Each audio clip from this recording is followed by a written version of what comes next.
incluso estos temas de liderazgo femenino, de mujeres que ya quizás no quieren encaminarse en estos temas de maternidad por distintas razones, una de ellas es profesional, también impacta en la sociedad, impacta incluso en la...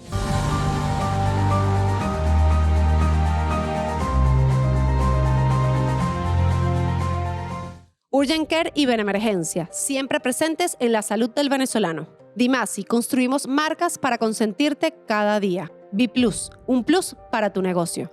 REN Media and Consulting, data para una inversión con retorno en marketing. Bienvenidos a un nuevo capítulo del lado oscuro de la comunicación, el podcast de negocio que convierte toda esa información que está en el backstage y que nadie te quiere contar a toda esa información que necesitas tener en tu negocio, emprendimiento o pyme. En esta oportunidad estamos en un capítulo súper emocionante. Tengo la dicha de poder contar con una invitada muy especial para mí, porque literalmente en mis inicios profesionales estuvo ella. Ella es María Teresa Rivero Fasciani y va a hablarnos sobre temas de liderazgo y liderazgo femenino, porque es consultora en esto, pero nosotros tenemos una historia muy atrás. De hecho, hace poco cuando conversaba con ella, nos reencontramos en todo este mundo digital. Le comentaba que literalmente ella marcó un hito en mi vida y así ella lo sabe porque se lo dije hace muy poco, pero capaz no sabe toda la historia. Entonces, Mari, quisiera que me contaras un poquito desde esa perspectiva del tema del liderazgo femenino. ¿Cuál fue tu primera experiencia laboral? ¿Cómo fue ese proceso de liderazgo en ese momento? Porque a mí, por ejemplo, mi primer trabajo, donde estabas tú liderando el área en ese momento de asuntos corporativos de Coca-Cola en Venezuela, marcó mi vida por completo. ¿Cómo fue tu experiencia y cómo la puedes trasladar a todas las mujeres que hemos trabajado y que hemos estado cerca de ti en toda tu faceta profesional? Ana Karina, muchas gracias por invitarme a tu programa. Me siento súper emocionada y más con esa bienvenida, sumamente agradecida por esas palabras. Y yo creo que lo que tú acabas de decir es algo tan importante en el mundo del liderazgo de las mujeres. Tener a alguien que te inspire y que sea un role model para lo que tú quieras lograr ser. Esas figuras de mujeres son sumamente importantes en el desarrollo de las mujeres en el liderazgo, en el mundo corporativo, en el mundo empresarial. Mis inicios no fueron fáciles porque yo fui líder y me tocó ser directora, gerente de distintas posiciones, muy joven, en ambientes muy masculinizados. Entonces mi modelo de liderazgo venía más de encajar en esos tiempos que era un liderazgo muy masculino. Con el tiempo yo me fui dando cuenta que yo tenía mi propio estilo y mi propio estilo me hizo ser exitosa. Yo buscaba mezclar lo que era mi ADN, mucho más de conversación, de llegar a influenciar, del diálogo, y lo fui poniendo de una manera muy, muy artesanal, y hoy en día es la manera en que las mujeres ya con mucho más tiempo han empezado a desarrollar su propio estilo de liderazgo, ¿no? Y ahora se habla del liderazgo de lo femenino, ya es aceptado públicamente, ya hay formas que uno dice, estas son situaciones que las mujeres normalizamos para sobrevivir, pero ya nos alejamos de esos modelos, ¿no? Entonces, ha sido un largo camino. ¿Cuáles fueron esos primeros obstáculos que tuvo María Teresa cuando se enfrentó al mundo profesional en todos estos temas de liderazgo? Porque si bien, como comentas, el liderazgo ha ido transformándose y cada vez más es, digamos, más amplio, más conocido, en su momento fue bastante complejo. ¿Cuáles fueron esas barreras, esos obstáculos que María Teresa tuvo que enfrentar y cómo los enfrentó? Buena pregunta. Mira, yo diría que los primeros obstáculos que yo tenía era el tema de manejar la emocionalidad, porque por aquellas épocas, si uno respondía muy fuerte, era una histérica. No era que era una buena jefa empoderada, era que no era una histérica. Ni hablar de ponerte, que se te saliera una lagrimita porque eras criticada. Entonces, en el fondo yo diría que ese era mi principal obstáculo. Yo aprendí a manejar mucho esa emoción y aprender también a vivir con cosas que son muy de los hombres, de sentirme hacer que era normal, los chistes de doble sentido, muchas veces que se daban en los espacios de trabajo, que eso en aquella época era permitido. Ya eso no se acepta, ni se permite, ni se da. Pero en aquella época era parte de lo que había que convivir y era parte de lograr el objetivo, porque en el fondo las mujeres que decidíamos estar en esas posiciones teníamos claro que queríamos ascender. Entonces ese era el costo del ascenso, de avanzar. Mari, y en ese proceso del ascenso que muy bien tú lo comentas, que evidentemente, bueno, unas generaciones más que otras hemos vivido distintos espacios y cuando uno se enfrenta a organizaciones o espacios, encuentros donde hay muchas mujeres y multigeneracional, uno ve como distintos temas, porque quizás hay personas con más trayectoria que te comentan cosas como lo que tú estás comentando y luego las generaciones más jóvenes no lo entienden porque dicen es imposible que eso te haya pasado o es imposible que tú hayas vivido eso, pero la realidad es que muchos hemos vivido muchos temas. Sin embargo, yo, por ejemplo, soy de la teoría que todos somos demasiado importantes, que tanto mujeres como hombres somos importantes, que necesitamos lograr un equilibrio real, pero un equilibrio donde ambas partes puedan ser muy ellas, muy, muy reales. Y tú en ese equilibrio, por ejemplo, tú sientes que esta parte, digamos, como más emocional, tiene que prevalecer más sobre lo racional. Porque yo, por ejemplo, hoy por hoy sigo sintiendo que la parte sentimental, por poner un caso, en las empresas todavía no necesariamente está del todo bien visto. Yo todavía siento que hay un poquito de, si se te sale esa lagrimita, no va bien, excepto en espacios que definitivamente están o liderados por personas con mucha empatía o un liderazgo femenino. Bueno, yo creo mucho primero que nada, yo creo en la complementariedad. O sea, en los espacios laborales tiene que haber hombres y mujeres de manera bien representada. ¿Qué ha pasado? Es que típicamente han sucedido que las mujeres nos hemos quedado en algunos puestos cuando tú ves en el mundo laboral, tú ves que las posiciones de alto liderazgo están predominadas por hombres. ¿Y dónde están las mujeres? En posiciones más de jefatura, en posiciones de segundo nivel. Eso tiene otras causas también que están muy asociadas con el ciclo de vida de la mujer, porque las mujeres nos toca la maternidad, nos toca la casa, porque de alguna manera para trabajar es el permiso que nos damos, pero a la vez tenemos que cumplir con nuestras obligaciones naturales, que es ser mamá, ser mujer. En tu casa no puede faltar, yo digo, la leche, porque tengas un gran puesto. O sea, puedes tener el gran puesto, pero se espera de una mujer que exista todo eso. Hoy en día las nuevas generaciones han asumido roles distintos y cada vez se ven más hombres que quieren disfrutar su paternidad y hombres que quieren compartir las labores de la casa, que no es compartir, sino que lo ven desde una perspectiva de equidad de género. Eso claramente es un movimiento, eso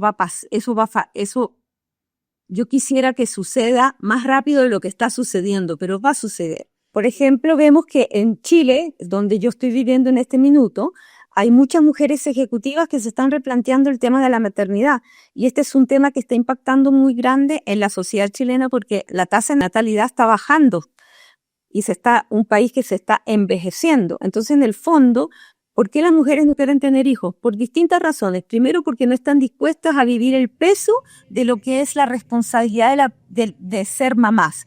Porque aún en esta sociedad la mujer sigue llevando el peso de ser madre. Las políticas no están acompañando y las mujeres también están en un proceso que quieren tener mayor calidad de vida. Entonces la maternidad se está posponiendo porque ya está comprobado que cada vez que la mujer es madre, retrocede en su carrera profesional. El hombre sigue subiendo, pero la mujer se estanca. Entonces las mujeres en el fondo quieren decir, yo también quiero realizarme profesionalmente y posponen la maternidad. Sí, ese punto es súper importante, Mari, porque de hecho es algo que uno siempre debate y varía muchísimo por país. Tú estás en Chile, yo estoy en Venezuela y creo que al final, bueno, son países latinos que evidentemente tienen realidades muy particulares, pero una de las cosas que más se repite, por ejemplo, es literalmente esa. O sea, yo tengo que decidir entre si logro un ascenso y crezco rápidamente o crezco evidentemente a medida que profesionalmente lo puedo lograr o me voy a estancar en algún momento, pero es una decisión formal que tengo que tomar de en qué momento voy a tomar esa decisión porque es una realidad. Y lo hemos hablado muchísimo y sé que hay como una discusión súper importante sobre no pasa o sí pasa, pero la realidad es que todas las que hemos pasado por la maternidad sí entendemos que hay distintos momentos en los que, entras como un estadio, no que seas menos capaz, sino que tienes que dedicarle a otras cosas que te hacen perder, digamos, el tiempo que le dedicabas antes al tema profesional y que se lo tienes que dedicar a otra cosa que lo estás haciendo con el mayor amor del mundo, pero bueno, es una realidad que si lo ves linealmente entre caminos, sí tiene una diferencia con el otro.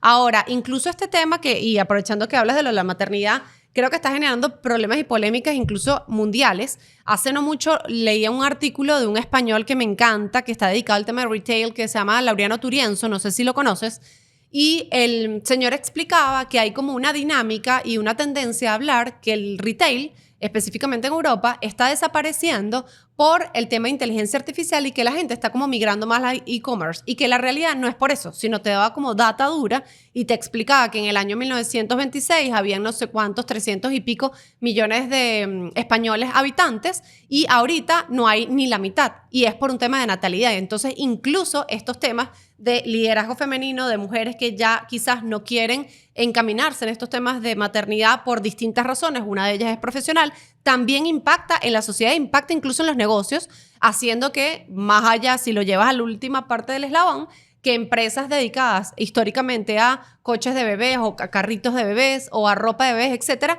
esté repensando sus modelos de negocio porque ya no está rentable como hace 50 años, porque no existe la cantidad suficiente de niños. Entonces, quizás no se ve la magnitud del asunto, pero la realidad es que de una decisión que tiene que ver muchas veces con el ámbito profesional, llevas a otro punto totalmente distinto que cambia incluso modelos, negocios y economías en países. ¿Qué nivel de impacto y cómo lo ve Mari dentro de este proceso?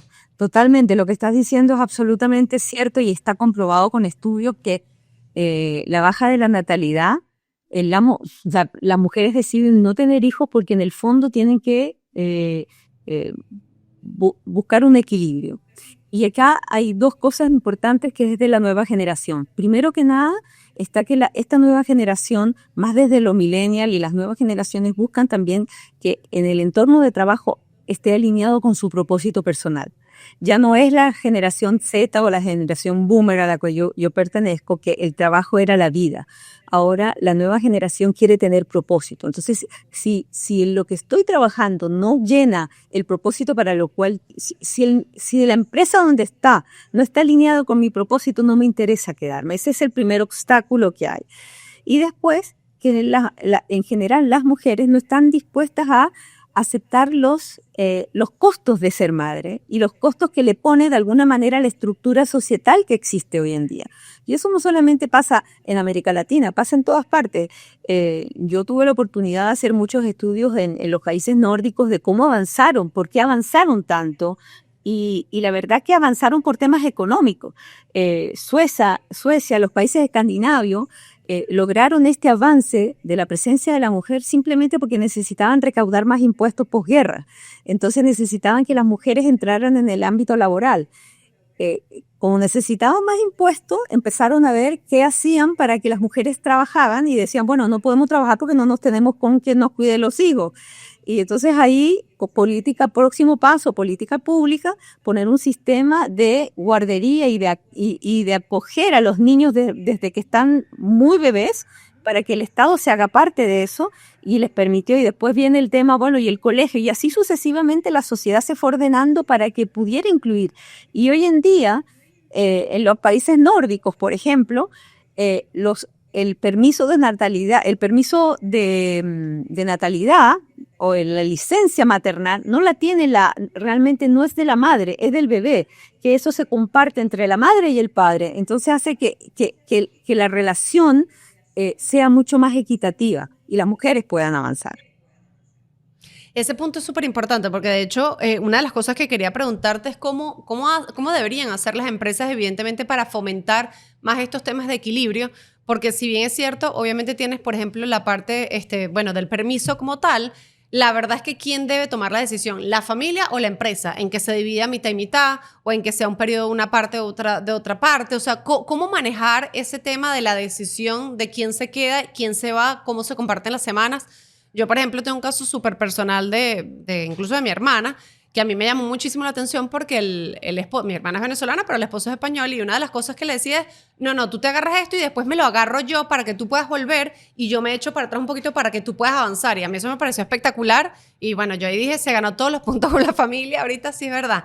Porque normalmente uno no ve eso, pero realmente tendría que ser una decisión de quién, porque al final también, desde el punto de vista empresarial, todos sabemos muy bien que sacar a alguien de una operación genera un problema importante, sobre todo si estás en cargos altos. O sea, sacar a una persona 3, 4, 5, 6 meses bueno, genera una afectación. Entonces, ¿cómo hacer para que esto funcione sin afectar a la familia, sin que la decisión esté 100% del lado familiar, pero tampoco afecte a la empresa para que haya un poco más de conciliación? ¿O definitivamente esto es imposible? No es imposible, es absolutamente posible. Yo lo vi en Suecia, en Noruega, en Dinamarca, lo vi en España, estuve en España, también lo vi en el Reino Unido, y sucede porque en el fondo existe este permiso de natalidad, pero el permiso lo pueden compartir padre y madre, porque en el fondo hay países que la licencia maternal la tiene la madre per se y el padre no tiene, entonces el padre no tiene este permiso. Aquí se comparte y de hecho, para que esto suceda, tiene que ser una situación, tiene que ser una relación que todo el mundo la abrace y esté de acuerdo, porque en el fondo participan las empresas, participa el gobierno, participa la familia. Hay un tema societario también. Por ejemplo, en Suecia, si un padre, un papá no se toma al menos un mes de licencia de paternidad, es mal visto. O sea, es mal visto un padre que no se toma al menos un mes. ¿Y qué pasa? Las empresas se tienen que preparar para este hecho porque, bueno, son periodos mucho más largos los de ausencia que se permiten en los países nórdicos, que son los que realmente están pensados en el bebé, no en la empresa. O sea, en el fondo hay un sistema de bienestar social que lo permite, donde se pone el fin último, que es el bienestar del niño. Con ese en mente es que se desarrolla la política pública, ¿te fijas? Entonces se puede lograr esto. Yo creo que nos hace falta todavía mucho en América Latina. Por decir ejemplos más simples, a un hombre, o sea, como que los permisos de ir a una reunión del colegio son siempre de la madre. El llevar al hijo al médico es tarea de la madre. Y si un hombre dice, tengo que llevar a mi hijo al médico, es mal visto. ¿Y dónde está la mamá de ese niño? ¿Te fijas? Hay un tema cultural muy importante que tiene que suceder. Ese tema que dices es vital, el tema cultural. A mí, por ejemplo, me encanta en el colegio que están mis hijos. La verdad es que uno va a una reunión de padres y hay equidad total. O sea, están mitad y mitad. Tú vas a un acto, incluso a veces hay más hombres que mujeres en los actos participando en temas de apoyo, etcétera. Cosa que me parece fascinante porque, bueno, al final cada familia decide cómo manejarlo y qué equilibrio va a tener de una u otra manera. Y obviamente eso depende muchísimo de cada familia y cada realidad que tiene. Ahora, hay dos preguntas que quisiera hacerte, Mari. Una tiene que ver con, en tu experiencia, ¿cuál es la magia para crecer en el mundo corporativo? Y ato una segunda pregunta con eso, que tiene que ver con esos tips de oro para que una mujer pueda crecer feliz dentro del mundo corporativo. Porque una cosa es crecer y otra cosa es crecer feliz dentro del mundo corporativo, que es muy distinto al mundo emprendedor, al mundo de las pymes, etc. Yo diría que lo más importante entender es que en el mundo corporativo el estar produciendo resultados siempre con una nota de 20 puntos es como el desde, ¿no? A uno le pagan para cubrir sacarse 20 siempre en todo.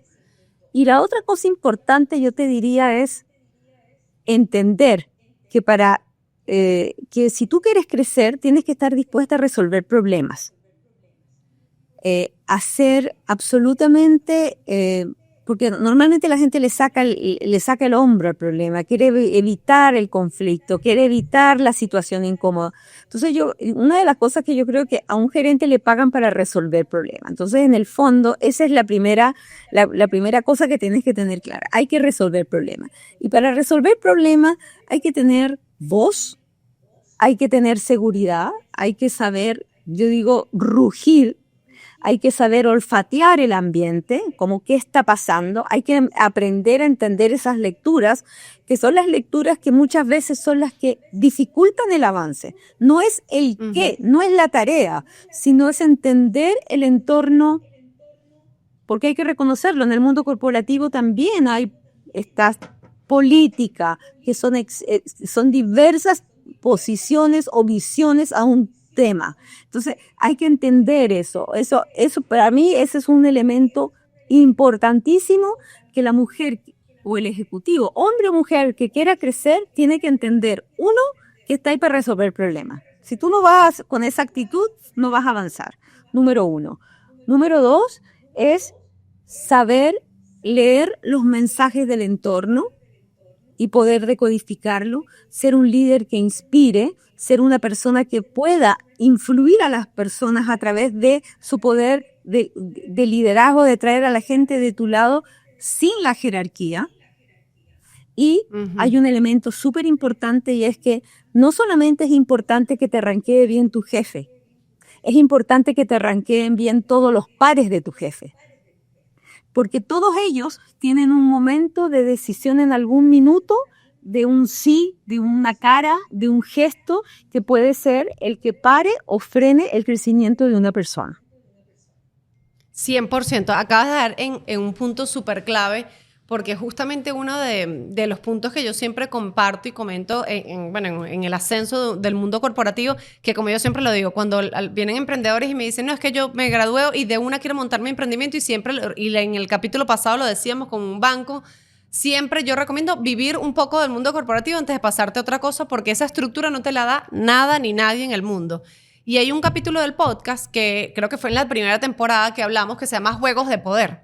Porque eso que dices tú de aprender a leer a la gente, de aprender a entender, es súper complejo, no es tan sencillo, pero una vez que dominas ese arte, yo creo que tienes un camino ganado importantísimo.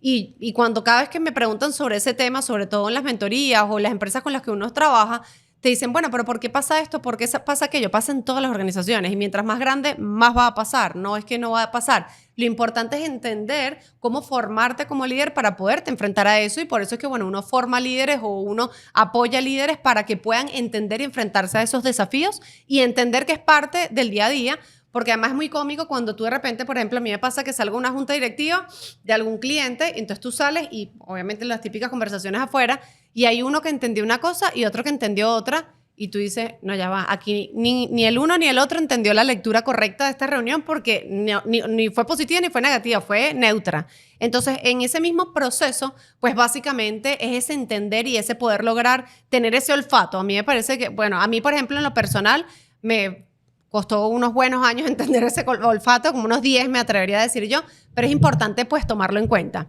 Hay una última pregunta que te quiero hacer, Mari, porque ya estamos al finalizar este capítulo, que además, bueno, pudiéramos hablar horas y horas porque a mí me encanta, además estoy súper, súper agradecida contigo y además honrada de poder tener a quien fue mi primera mentora profesional en este camino. Y es básicamente pensar un poco en las nuevas generaciones. Y es básicamente, las nuevas generaciones están revolucionando muchos rubros, son súper creativas, súper ágiles, y realmente están como en un camino y en un estilo totalmente distinto. Ahora, realmente estamos en un camino donde el liderazgo va a ser exactamente igual para todas las generaciones, va a ser exactamente igual para las mujeres o los hombres, o definitivamente siempre algo de esta brecha va a existir por distintas razones. Bueno, yo creo que el liderazgo siempre va a ser el mismo, que es la capacidad de influir en otros para lograr un resultado. Y cada vez eso va a ser más importante porque las estructuras cada vez son más ágiles. Las jerarquías cada vez se han ido derribando. Entonces, ¿cómo logramos consensos? ¿Cómo logramos resultados? A través de la influencia. Y eso son solamente habilidades blandas. Es saber escuchar, es saber hacer, lograr cohesión, es lograr inspirar. En el fondo estamos hablando de habilidades blandas que son las únicas que la inteligencia artificial no nos va a poder quitar. Entonces, todo lo demás va a poder venir y va a haber influencia de la ciencia, de la tecnología, de los avances, pero lo que es el ser, lo que es la persona, eso no nos va a poder, eso es una habilidad nuestra que tenemos y no la podemos, y no la vamos a poder transar. Entonces, ¿cuál es la primera habilidad que hace falta para seguir creciendo? Habilidades de liderazgo, liderazgo empático, liderazgo que convoque, liderazgo que sea capaz de hacer que la gente navegue en los tiempos de gran incertidumbre, que cada vez vamos a tener más incertidumbre. Entonces, en el fondo, las personas necesitamos las certezas. Pero, ¿cuál es la diferencia con un excelente líder? Es ese líder que te ayuda a pasar el río a ciegas. Y tú tienes la certeza que ese líder no te va a dejar caer, no te va a abandonar. Entonces, en el fondo, esa es la metáfora de las personas que van a avanzar. La otra cosa importante que yo veo, el gran desafío que yo veo de las nuevas generaciones, es una generación que yo le digo dopamínica. Es la generación que está responder inmediato. Son extremadamente creativos, pero a mí me hace falta, y yo creo que ahí no estoy reflejando un tema generacional, sino una observación, es que la generación de hoy es en el automático. Ellos tienen en la extensión de su mano está el teléfono. Entonces todo lo están viendo en tiempo real y están reaccionando en tiempo real. Y en el mundo de las organizaciones necesitamos un poquito de distancia, necesitamos tener tiempo para decodificar, decantar. Yo creo que es muy bueno tener velocidad, por ejemplo, para un road to market, para llegar al mercado, para innovar, para cambiar, para hacer un prototipo y ver si me funciona y no me funciona, para ese emprendimiento. Eso sí es importante, la velocidad. Pero cuando tenemos que hacer cambios, cuando tenemos que dirigir una organización que es un gran barco, nosotros necesitamos poder reflexionar. Estamos hablando con personas, nosotros no podemos estar dopamínicamente tomando decisiones así como si contesto el WhatsApp y estoy con todas las redes sociales. O sea, la vida real no está basada en Instagram, TikTok y todas las redes sociales que están funcionando. Hay que tomar decisiones un poco más ponderadas, y eso yo creo que es la gran diferencia. Y hace unos días leí un artículo que me hizo reflexionar muy profundamente sobre el apagón que hubo en España cuando se fue la luz. Aquí en Chile también en enero tuvimos, en enero o febrero, no me acuerdo, hubo un apagón también que estuvo 7 horas el país sin luz. 7 horas. Era una cosa era como el efecto perfecto, como un sabotaje de estos de película, que se te va la luz. Aquí podía haber llegado un misil de cualquier país y quedar sin luz. Era una cosa impresionante. Un poco nosotros decíamos, bueno, esto pasa en Chile, pero que le pase a España, con repercusión a Portugal, tú dices, bueno, estas cosas pueden pasar. Y de ese artículo decía, bueno, las únicas tiendas y producto de este apagón, y aquí viene la reflexión final, decía, en España, cuando hubo este apagón, los únicos vehículos que pudieron salvar vidas eran los autos que funcionaban con fósil, no los eléctricos. Los eléctricos quedaron parados. Las grandes tiendas, las grandes áreas de superficie del retail tuvieron que cerrar porque no podían ser operativos. Pero ¿quiénes fueron los que resolvieron? Las tiendas de barrio. O sea, todo lo que fuera la escala antigua fue la que permitió navegar la crisis. Y todo lo que era lo grande, lo masivo, quedó paralizado. Entonces ahí yo creo que la reflexión es ni tanto de uno, ni tampoco de lo otro. Yo creo que tenemos que ser una base para una comunión de ambos. O sea, no podemos pensar que, bueno, nos vamos a ir ahora a todo lo eléctrico. ¿Qué pasa? Nos paramos. Así es. Me encanta esa reflexión. Me parece espectacular porque, bueno, yo estoy como entre dos generaciones y la verdad es que eso lo veo muchísimo y yo personalmente lo entiendo. Por ejemplo, yo cuando era muy joven, a mí me costaba entender esos tiempos porque yo decía, pero ¿por qué se tardan tanto para aprobar algo? ¿Por qué se tardan tanto para responder algo? Y al final, cuando uno está del otro lado de la película o cuando tienes un cargo alto que tienes que dirigir toda una operación, incluso, por ejemplo, yo tuve que dirigir una operación para República Dominicana desde Venezuela en pandemia, lo cual fue súper engorroso porque evidentemente eran dos realidades distintas a pesar de ser el mismo problema. Pero yo decía, es que justamente esa paciencia de entender los tiempos, de entender que tomar decisiones no se toman en una semana, las tienes que tomar meses. A veces, nosotros, por ejemplo, somos una agencia muy pequeña y la verdad es que a veces yo me puedo tardar 3, 4 meses en tomar una decisión de incluso lanzar algo o tomar una decisión de invertir en algo. Porque todo tiene una razón de ser y cuando lo entiendes como un ecosistema, evidentemente entiendes muchas razones. Así que eso me encanta. Mari, de verdad me encantaría que siguiéramos hablando. Estoy súper, súper contenta, agradecidísima y honrada con tenerte aquí nuevamente. Y bueno, gracias por este espacio. Muchos saludos desde Venezuela hasta Chile. Espero vernos pronto en persona para podernos dar un buen abrazo.